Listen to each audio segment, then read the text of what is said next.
महोदय, TRE-1 के समय सरकार ने डोमिसाइल लागू किया था। पड़ोस के राज्य में है, बिहार के लोग बाहर अप्लाई नहीं कर सकते हैं। ठीक है, मैं और सब रखता हूं जो इस प्रस्ताव के पक्ष में यहाँ का है। नमस्कार दोस्तों, बिहार में डोमिसाइल नीति लागू नहीं है। ऐसा इसलिए है क्योंकि नीतीश कुमार को उस वक्त भूत सवार था प्रधानमंत्री बनने का, जिसको लेकर बिहार से नीतीश कुमार ने डोमिसाइल नीति को हटा दिया। लेकिन आपको इस बात का जिक्र जो है वो ज्यादा हो रहा है। डोमिसाइल नीति को लागू करने की मांग की जा रही है लगातार, चाहे वो विपक्ष के नेता हो, चाहे वो बिहार के छात्र हो, चाहे वो छात्र के परिजन हो, वो लगातार डोमिसाइल नीति लागू करने की मांग कर रहे हैं। लेकिन डोमिसाइल नीति बिहार में लागू नहीं हो रहा है। यही बात बीते दिन CPI-ML के एक विधायक हैं संदीप सौरभ, जो पालीगंज से विधायक है, उन्होंने बीते दिन सदन में इस मुद्दा को उठाया है, क्योंकि इस सत्र में कई बार इस मुद्दा को संदीप सौरभ उठा चुके हैं कि बिहार में डोमिसाइल नीति लागू होनी चाहिए। आपको बताते चले कि इससे पहले झारखंड, बंगाल, तमिलनाडु, उड़ीसा, उत्तर प्रदेश, हरियाणा, मध्य प्रदेश जैसे राज्य में डोमिसाइल नीति लागू है, लेकिन बिहार में डोमिसाइल नीति हटा दिया गया। कब हटाया गया था? तो जिस वक्त नीतीश कुमार को प्रधानमंत्री बनने का भूत सवार था। प्रधानमंत्री बनने को लेकर नीतीश कुमार लगातार महागठबंधन के सभी दल को इकट्ठा करने में लगे थे। उस वक्त नीतीश कुमार अन्य राज्यों को यह संदेश देना चाह रहे थे कि बिहार में नीतीश कुमार रोजगार बहुत ज्यादा दे रहे हैं, तो वो अगर सरकार में आते हैं तो लोगों को रोजगार ज्यादा मिलेगा। तो यह चीज हुआ नहीं कि बाद में नीतीश कुमार वापस NDA में आ गए और फिर से प्रधानमंत्री नरेंद्र मोदी बन गए। लेकिन डोमिसाइल नीति लागू जो पहले था उसको हटा दिया गया था।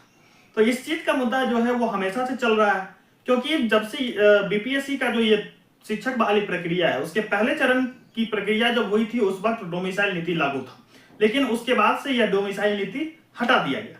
सरकार पर लगातार दबाव बनाया गया, चाहे वो धरना प्रदर्शन के माध्यम से हो, चाहे सोशल मीडिया पर ट्रोल करने के माध्यम से हो, चाहे वो अन्य माध्यम से हो, सदन में आवाज उठाने के माध्यम से हो, तो इस पर लगातार आवाज उठता रहा, लेकिन सरकार की तरफ से इस पर कोई एक्शन नहीं लिया गया। बीते दिन संदीप सौरभ ने सदन में यह मांग की थी, जिस पर सदन की तरफ से असहमति जता दी गई। इस पर वोटिंग भी हुआ, लेकिन ध्वनि मत से वोटिंग हुआ था, तो ज्यादातर लोग जो है वो ना के पक्ष में थे, जिसको लेकर यह प्रस्ताव पारित नहीं हुआ। यह स्पष्ट दिखाता है कि सरकार जो है वो डोमिसाइल नीति लागू करने के पक्ष में नहीं है। लेकिन यह सोचना चाहिए कि अगर झारखंड में, बंगाल में, तमिलनाडु में, हरियाणा में, मध्य प्रदेश, उत्तर प्रदेश जैसे राज्यों में अगर डोमिसाइल नीति लागू हो सकता है, तो बिहार में डोमिसाइल नीति क्यों नहीं लागू हो सकता है? यह बात हम भी कह रहे हैं, यही बात संदीप सौरभ भी कहे थे। और इस पर क्या कुछ कहा है संदीप सौरभ ने, यह आप पूरा वीडियो देख लीजिए, और सदन में क्या कुछ हुआ है इस मैटर को लेकर वो भी आप पूरा देखिए। माननीय अध्यक्ष महोदय, मैं प्रस्ताव करता हूं कि यह सभा राज्य सरकार से अभिस्ताव करती है कि वह बिहार के युवाओं के लिए नौकरियों में अवसरों को सुरक्षित रखने हेतु झारखंड, पश्चिम बंगाल, उड़ीसा, उत्तर प्रदेश, मध्य प्रदेश, हरियाणा, हिमाचल प्रदेश, महाराष्ट्र, तमिलनाडु जैसे राज्यों की तर्ज पर बिहार की सरकारी नौकरियों में स्थानीय निवासियों के लिए आरक्षण नीति अर्थात डोमिसाइल नीति को लागू करे। माननीय मंत्री महोदय, इस तरह के नियम को दूसरे राज्यों के देख के लागू करने का तो विचार नहीं है, लेकिन सरकार का ये नियम है कि जितने आरक्षित वर्ग की रिक्तियां हैं, जो लगभग 60% हो जाती हैं, वो सिर्फ इसी राज्य के लोगों के लिए आरक्षित है।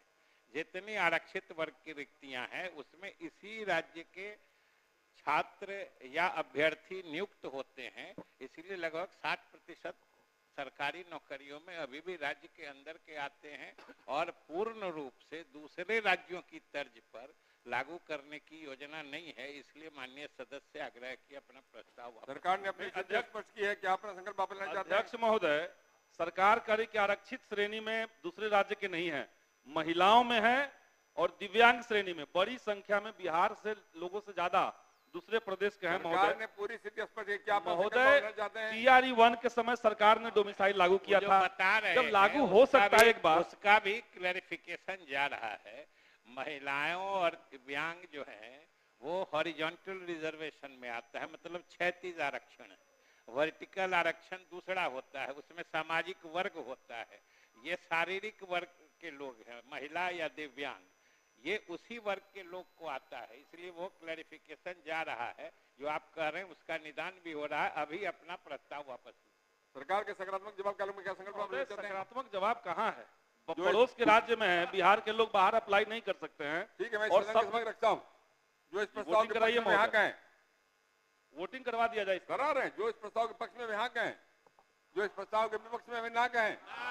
मैं समझता हूँ विपक्ष में बहुमत है, विपक्ष में बहुमत है, प्रस्ताव अस्वीकृत हो। लेकिन ये बहुत ही गलत है, क्योंकि बिहार के बच्चों के लिए, बिहार में वैसे ही बेरोजगारी है, बिहार में के लोग ज्यादातर पलायन को मजबूर हैं, लेकिन फिर भी बिहार में सरकार की तरफ से डोमिसाइल नीति लागू नहीं किया जा रहा है। बाकी इस बारे में आपका क्या विचार है कमेंट बॉक्स में जरूर बताइएगा। मिलते हैं किसी और वीडियो के साथ।